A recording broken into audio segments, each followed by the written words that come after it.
హన్మకొండ జిల్లా ఐనవోలు మండలం కొండపర్తిలో యూరియా కోసం రైతుల తిప్పలు పడుతున్నారు. తెల్లవారుజాము నుంచి యూరియా కోసం పడిగాపులు కాస్తున్నారు. వ్యవసాయానికి సరిపడంత యూరియా ఇవ్వాలంటూ రైతులు డిమాండ్ చేస్తున్నారు. నానో యూరియా వద్దంటూ ఆందోళనకు దిగారు.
హన్మకొండ జిల్లా ఐనవోలు మండలం కొండపర్తిలో యూరియా కోసం రైతుల తిప్పలు పడుతున్నారు.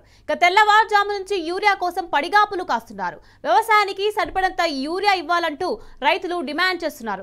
రైట్, ఇదే విషయానికి సంబంధించి మరింత సమాచారాన్ని మా ప్రతినిధి రవికాంత్ లైవ్ లో అందించేందుకు సిద్ధంగా ఉన్నారు. రవికాంత్, చెప్పండి, నానో యూరియా వద్దంటూ రైతులు ఆందోళనకు దిగుతున్నారు. ప్రస్తుతం అక్కడ పరిస్థితి ఎలా ఉంది రవికాంత్? ఇక్కడ పరిస్థితి కొంత గందరగోళంగానే కనిపిస్తూ ఉంది. మరొకసారి ఆందోళన రాజేసుకున్న పరిస్థితి. ఎందుకంటే ఇక్కడికి వ్యవసాయ అధికారులతో పాటు పోలీసు అధికారులు కూడా వచ్చినటువంటి సందర్భం. కొండపర్తి గ్రామానికి సంబంధించి ఇక్కడ ఉన్నటువంటి ములకలగూడెం కావచ్చు, నరసింహులగూడెం కావచ్చు, కొండపర్తి గ్రామమే కావచ్చు, మరొక గ్రామానికి సంబంధించి పూర్తిగా 4 గ్రామాలకు సంబంధించిన రైతులు పెద్ద సంఖ్యలో ఉదయం పూటే వచ్చినటువంటి పరిస్థితుల్లో ఇక్కడ నానో యూరియా కూడా లింక్ చేస్తున్నారన్నటువంటి ఒక ఆలోచన, ఒక ఆరోపణ అయితే ఇక్కడ ఉన్నటువంటి రైతులు చేస్తూ ఉన్నారు. ఖచ్చితంగా యూరియా ఒక బస్తా తీసుకుంటే నానో యూరియా సంబంధించినటువంటి బాటిల్ ఖచ్చితంగా తీసుకోవాల్సినటువంటి లింక్ చేస్తూ ఉన్నారన్నటువంటి అంశం అయితే చెప్తా ఉన్నారు. మనతో పాటు ఆదిరెడ్డి గారు ఉన్నారు, ఏడీఏ, మన ఏదైతే అగ్రికల్చర్ డిపార్ట్మెంట్ సంబంధించినటువంటి అసిస్టెంట్ అగ్రికల్చర్ ఆఫీసర్ మనతో పాటు. సో చెప్పండి, ఎట్లా ఉంది అసలు క్షేత్రస్థాయిలో ఈ పరిస్థితి? కారణం ఏంటని అనుకోవాలి? మన యూరియా సరఫరాకు సంబంధించిన విషయంలో ఏప్రిల్ నుండి మనకు వానాకాలం సీజన్ స్టార్ట్ అవుతుంటుంది. సో ఏప్రిల్ మే మాసం నుంచి మనకు యూరియా ప్రతి నెల సప్లై ప్లాన్ ప్రకారంగా వస్తుంటుంది. సో ప్రధానంగా మన తెలంగాణకు సంబంధించినటువంటి యూరియా ఇది మనకు RFCL Ramagundam fertilizers and chemicals limited సంబంధించినటువంటి ప్లాంటు మే మాసంలో మెయింటెనెన్స్లోకి వెళ్ళిపోయింది. తర్వాత జూన్ నుండి మనకు ఇంపోర్ట్స్ వస్తుంటాయి. అది క్రమక్రమాన సప్లై ప్లాన్ ప్రకారంగా కేంద్ర ప్రభుత్వము అన్ని రాష్ట్రాలకు కూడా ఈ యొక్క సప్లై ప్లాన్ ఇస్తూ ఉంటుంది. సో జూన్ నుంచి కూడా మనకు ఇంపోర్ట్స్ రావాల్సి ఉండే. సో ఇంపోర్ట్స్ తగ్గడం వలన మరియు రామగుండం ఫర్టిలైజర్స్ దాదాపు వానాకాలం సీజన్లో ఒక 5 లక్షల మెట్రిక్ టన్నులు యూరియా ఉత్పత్తి చేసేటువంటి సందర్భం. సో ఆ సందర్భంలో మరి మనకు మన రాష్ట్రానికి సుమారు 70 నుంచి 80 వేల మెట్రిక్ టన్నులు కూడా రాలేదు. ఒక 4 లక్షల మెట్రిక్ టన్నులు రామగుండం ఫర్టిలైజర్స్ నుంచి రావాల్సినటువంటి యూరియా కూడా షట్ డౌన్ అయ్యి మేలో 1 మంత్ మెయింటెనెన్స్కి వెళ్ళిపోయింది. జూన్లో 10 నుండి 12 రోజులు మనకు ఉత్పత్తి జరిగింది.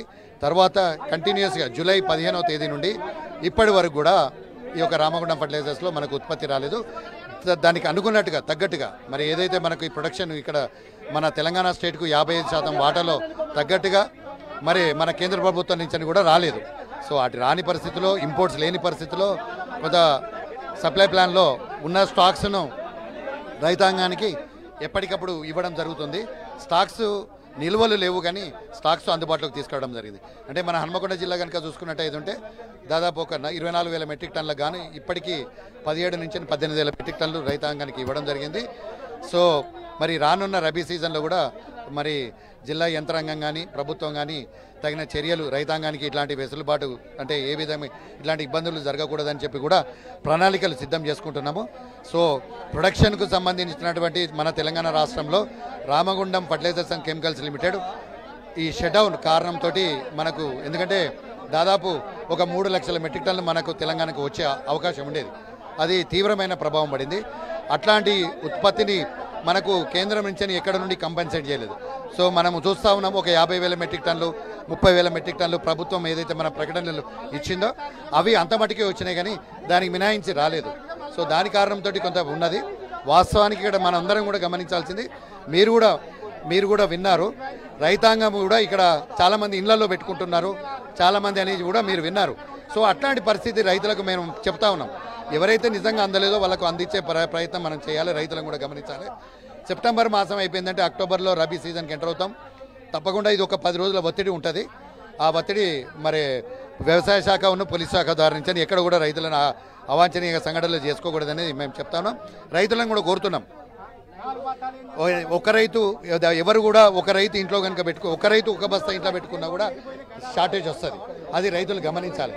ఎందుకంటే మనం ఉదాహరణగా ఆలోచన చేయండి. ఇవాళ హన్మకొండ జిల్లాలో 140,000 మంది రైతులు మనకు ఈ రైతు భరోసాలో తీసుకున్నారు అమౌంట్. అంటే మనం చూసుకున్నాం. దాంట్లో సుమారుగా 70,000 మంది ఎకరం లోపు ఉన్నోళ్ళకి ఎప్పుడో ముట్టిపోయింది. అంటే ఈ యొక్క యూరియా సరఫరా ఇవ్వడం జరిగింది. 2 ఎకరాల మంది రైతులు కూడా 40,000 మంది రైతులు. సుమారు 5 నుంచి ఎకరాల పైన వాళ్ళు 10,000 మంది రైతులు కూడా లేరు మన ఈ యొక్క హన్మకొండ జిల్లాలో. సో వారు కొద్దిగా ప్రెషర్ ఏంటంటే తోటి రైతును తీసుకొచ్చి లైన్లో పెడితే మనకి బస్తా దొరుకుతుందని ఒక ఉద్దేశం. మరి ఇప్పుడు నెక్స్ట్ యాసంగి కూడా దొరుకుతుందో లేదా అనేది ఉద్దేశంతో రైతులు కూడా 1-2 బస్తాలు స్టోర్ చేసుకుంటే మనం చూడండి ఒక రైతు ఒక బస్తా కూడా స్టోర్ చేసుకున్న షార్టేజ్ అనేది క్రియేట్ చేయబోతుంది. సో రైతాంగంగా మేము అదే చెప్తున్నాము. నానో యూరియా ఫలితాలు ఏంటంటే కొంతమంది ఇప్పుడు ఆగస్టు సెప్టెంబర్ మాసంలో దినం తప్పి దినం వర్షం పడుతున్నది. వర్షం పడితే ఒక డ్రిజ్లింగ్ జరిగినా కూడా దాని మీద ఒక వర్షపు చుక్క పడినా కూడా అది ఫలితం రాదనేది ఉన్నటువంటి విషయం. అంటే వర్షాకాలం అనేది పూర్తి స్థాయి సీజన్లో వర్షం పడ్డట్టయితే ఆ నానో యూరియా అవసరాన్ని తీర్చదనేది మాత్రం మనకు స్పష్టమవుతా ఉన్నది. అంటే ప్రతిసారి ఒక బస్తా యూరియాకు ఖచ్చితంగా ఒక bottle urea nano urea link చేస్తూ ఉన్నారు. ఖచ్చితంగా తీసుకెళ్తేనే అది ఇస్తామనే విధంగా కూడా ఇక్కడికి వచ్చిన కొండపర్తి రైతులు కూడా చెప్తారు. ఏం చెప్తారు? ఓకే. తర్వాత నానో యూరియా ప్రతి రైతు యూరియా 3 డోసులు వేస్తూ ఉంటారు. నాటేసినాక 15 రోజులకు తర్వాత 45 నుంచి 60-70 రోజులలో ఒకటి సన్నబుట్టకు వచ్చినప్పుడు మనం రైతులకు కూడా చెప్తున్నాం. ఒక దశలో ఒక నానో యూరియా కనుక స్ప్రే చేసుకున్నట్టు ఏది ఉంటే బాగా పనిచేస్తుందని చెప్పి మేము నిన్న ముచ్చెర్లో ఒక హసన్పర్తిలో కూడా ఇఫ్కో కంపెనీ ద్వారా కూడా మనం సిఎస్ఆర్ అంటే కార్పొరేట్ సెక్యూరిటీ మన సోషల్ రెస్పాన్సిబిలిటీ ఫండ్ కింద వాళ్ళు ఎవరైతే ఈ డ్రోన్స్ ద్వారా స్ప్రే చేసుకుంటున్నారో డ్రోన్లో కూడా అమౌంట్ తగ్గించేసినాం. 250 rupees per acre. ఈ యొక్క కంపెనీస్ కూడా ముందుకు వచ్చి ముచ్చెర్ల గ్రామాన్ని కానీ వేరే హసన్పర్తిలో కొన్ని గ్రామాలను కూడా దత్తత తీసుకొని స్ప్రే చేసుకుంటున్నారు. సో కొద్దిగా డ్రిజిల్ పడుతున్నది కానీ రైతాంగం ఒకటి గమనించాల్సింది వాళ్ళు ఇలా పురుగు మందు స్ప్రే చేసినా కూడా ఇవాళ పురుగు మందు స్ప్రే చేసుకున్నారనుకోండి అది ఒక 2 రోజులు 48 అవర్స్ కనుక ఉన్నట్టు ఏదంటే అది మంచి ప్రభావం చూపెడుతుంది. సో అట్లా నానో యూరియాలో నెగిటివ్ ఆస్పెక్ట్ లేదు కానీ కొట్టినెమ్మడే వర్షం పడితే కొద్దిగా మన ఫలితాలు తక్కువ ఉంటాయని చెప్పి అది ఆవేశం వాళ్ళలో ఉంది. కానీ మనం ఎప్పుడైతే పొడి వాతావరణం ఉంటుందో ఆ టైంలోనే స్ప్రే చేయమంటున్నాం. డిమాన్స్ట్రేషన్స్ కూడా మనం ఇచ్చేటటువంటి డిమాన్స్ట్రేషన్స్ కూడా పొడి వాతావరణంలోనే చేస్తున్నాము. సత్ఫలితాలు ఉంటున్నాయి, తప్పకుండా ఉంటున్నాయి. ప్రతి రైతు కూడా డిమాన్స్ట్రేషన్స్ ఇచ్చి చూపిస్తున్నాము. సో వాళ్ళు వాడకంలో తప్పకుండా 3 డోసులలో 1 డోసు నానో యూరియా వాడినా కూడా ఈ ప్రభావం ఉండదు. రైతులు కొద్దిగా గమనించాలి. ఇది మనం ఏదో కరోనాను అధిగమించి వచ్చిన వాళ్ళం. కరోనాలో రామిడిసివిర్ అనే మందు కూడా షార్టేజ్ వచ్చింది. దాన్ని తట్టుకొని అందరం రైతులం వేరే మనము ఈ యొక్క ఇది యాంటీబయాటిక్స్ని కూడా తీసుకొని మందులు వాడుకొని మళ్ళీ అట్లాంటి సిచ్యువేషన్ బయటకు వచ్చిన వాళ్ళం. చిన్న ఇష్యూ అంటే ఇది రైతులు మంచి యొక్క ఉద్దేశంతో ఉండేది ఉంటే మాత్రం ఇట్లాంటి ఉద్రేకాలు ఉండేయని నేను గమనిస్తున్నా. ఎందుకంటే అందరం నేను కూడా కరోనా పేషెంట్లు రకరకాల డోసులు తీసుకొని వచ్చి బయట పడ్డవాళ్ళం. అది రైతాంగం ఒక 2 బస్తాలు యూరియా ఒక డోసును ఈ నానో యూరియా వాడుకోమనేది చెప్తున్నాము. ఇది ఇది ఈ షార్టేజ్ కూడా టెంపరీ. అక్టోబర్ నుంచి మనకు యొక్క ప్రొడక్షన్ కనుక వచ్చినట్టయితే మళ్ళీ రైతులకు సప్లై కూడా క్లియర్గా ఉంటుంది. ఇక్కడ ఆందోళన చెందాల్సిన అవసరం లేదు. చాలా చోట్ల యూరియా అందక వరి పంట మొత్తం కూడా ఎర్రబారిపోతుంది అన్నటువంటి అంశం చెప్తా ఉన్నారు. కొన్ని చోట్ల అంటే మేకలను, గొర్రెలను, పశువులను కూడా ఆ పొలాల్లో వదిలేసేటువంటి పరిస్థితి తొందరలోనే వస్తుందన్నటువంటి అంశాన్ని రైతులు వెల్లడిస్తున్నారు. ఎందుకంటే ఇప్పటికే 40-50 రోజులు, కొన్ని చోట్ల 60 రోజులు కూడా పంట వేసి పూర్తయిన పరిస్థితి. అంటే 50% అంటే పూర్తయిన పరిస్థితి, అంటే కాల పరిమితి 50% పూర్తయింది. మరొక 50 నుంచి 60 రోజుల్లో పంట తీసేటువంటి పరిస్థితి ఉంటుంది. కాబట్టి ఇలాంటి రైతులకు, ఎర్రబారేటువంటి రైతులకు సంబంధించి ఏం చెప్తారు, వాళ్ళకి షార్టేజ్ ఉన్నటువంటి అంశంలో ఏం చెప్తారు? పొలాలు కనుక చూసుకున్నట్టయితే నేను అన్ని మండలాల్లో నా పరిధి యాజ్ అసిస్టెంట్ డైరెక్టర్ ఆఫ్ అగ్రికల్చర్గా హన్మకొండలో 9 మండలాలు మనకుంటే నేను ఎక్కడ కూడా ఏ పొలంలో ఎర్రబారింది నేను చూడలేదు. కాకపోతే ఏంటంటే రైతులు ట్రాన్స్ప్లాంటింగ్ అంటే నాటేసినప్పుడు నుంచని 40-70 అంటే ఒక 3 నెలల కాల పరిమితి లోపల ఒక విధమైన ఏదో ఒక డోసులో వాళ్ళకి అందుతుంది. ఇప్పుడు పీక్ స్టేజ్ అంటే ఏది సన్నబొట్టనిచ్చని మనకు చిరుపొట్ట దశ వచ్చే వరకు అందరూ కూడా సైమల్టేనియస్గా ఒకటేసారి వాడుతున్నారు. కాబట్టి ఈ ప్రెజర్ గమనించడం జరిగింది.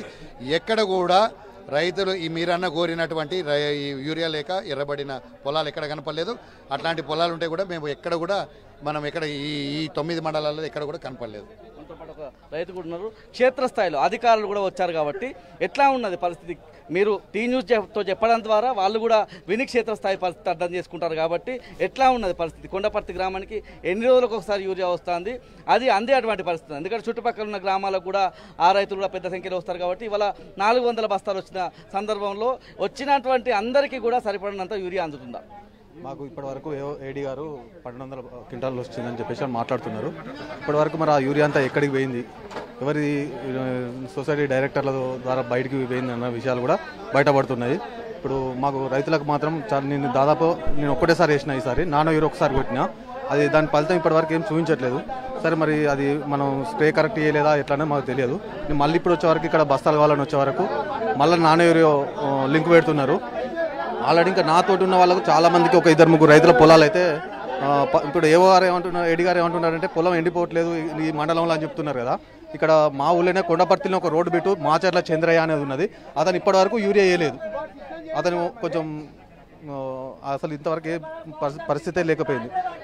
ఇంకొకటి ఏంటంటే ఇప్పుడు నేను యూరియా ఈ టైం ఇప్పుడు దాదాపు 45 డేస్ అవుతాను. ఇప్పుడు పొట్ట దశలో ఉన్నది నా పొలం. ఇప్పటివరకు నాకు రాలేదు, 15 రోజులు అవుతుంది పెట్టుకోండి. మీరేం చెప్తారు? రైతుల పరిస్థితి ఎట్లా ఉన్నా యూరియా విషయంలో యూరియా అందుతుందా? అధికారులకు ఏం చెప్తారు? యూరియా ఇప్పుడు 3-4 సార్లు వచ్చింది, ఒక్క బత్త కూడా మాకు దొరకలేదు, ఇప్పటివరకు ఇవ్వలేదు. నాన్ యూరియా కొట్టుకున్నాము కానీ అది పని చేస్తలేదు. మొత్తం అది వాడితే పని చేస్తలేదు. కొంచెం ఇది కావాలి, ఇది కానీ అది ఎట్లా పని చేస్తుంది? నాన్ యూరియా మొత్తం కొడితే పని చేస్తలేదు, ఇది కొంచెం కావాలి కానీ ఇది ఏం చేసుకుంటాం?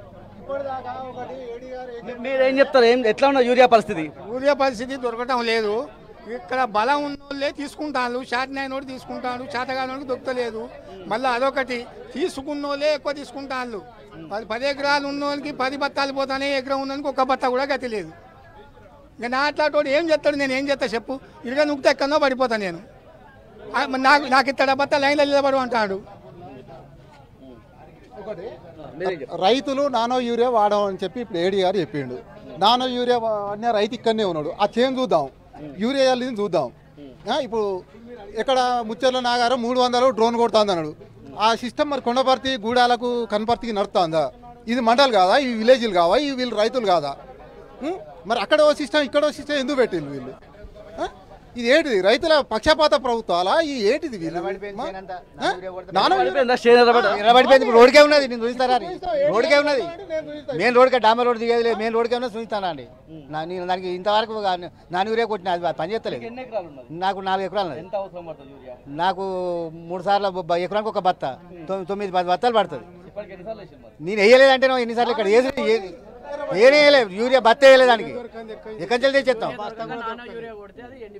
మొత్తం ఎర్రబడిపోయింది మొత్తానికి ఎర్రబడిపోయింది అది పని ఎర్రబడలేదు అన్ని బాగున్నాయని చెప్పిండు కదా ఏడి గారు ఇది మొత్తంగా చూస్తే ఒక రైతుకు సంబంధించినటువంటి ఆవేదన పూర్తిగా నానో యూరియాకు సంబంధించి ఖచ్చితంగా ఆ నానో యూరియాకు సంబంధించి వేస్తే సత్ఫలితాలు ఇస్తుందని చెప్తున్నప్పటికీ నా పొలమే ఎర్రబారిపోయిందన్నటువంటి అంశాన్ని అయితే ఇక్కడికి వచ్చినటువంటి ఒక రైతు చెప్తా ఉన్నాడు. ఇది రైతాంగం దుస్థితిగా మనం అర్థం చేసుకోవాల్సి ఉంటుంది.